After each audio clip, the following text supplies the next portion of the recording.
Mainit na pinag-uusapan ngayon sa social media ang di umano'y matching black rings ni Catherine Bernardo at Alden Richards. Sa video kung saan sinurpresa ng kapuso aktor si Catherine ng isang malaking bouquet ng bulaklak at regalo, marami ang nakapansin sa tila pagkakaparehas ng singsing na suot-suot ng dalawa. Kaya naman hindi maiwasan ng mga supporters na Alden at Kat na mas kiligin dahil nagkakaroon sila ng pag-asa na baka may something nga na namamagitan sa dalawa. Maski sa X or dating Twitter, mainit na pinag-uusapan kung ano nga bang real score sa pagitan ng dalawa.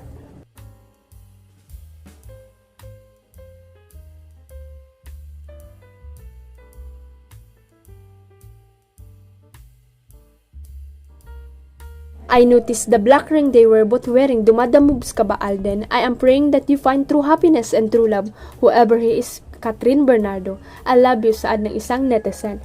Comment naman ng isa, kita mo same ring list sila. Si Alden, pagtitingnan mo yung history, walang pangit. Sa personal, litaw na litaw pagiging film niya. Nagulat ako kasi di naman ganun ka-captivating sa TV for me. Nasa mabuting kamay sikat if ever.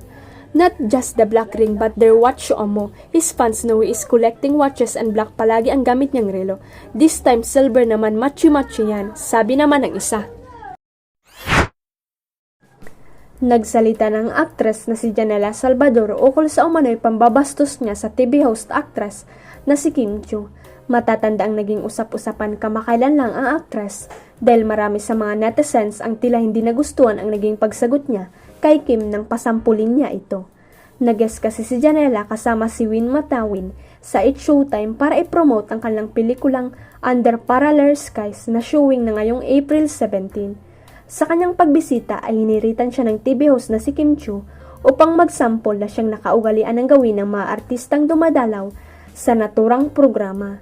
Ngunit tumanggi si Janela sa request ni Kim at sinabing pause ako, kayo na lang na agad nag-viral sa social media. She has a new song, diba? Head Tone. Yes, I love the music Dream video. Head Tone. Thank you.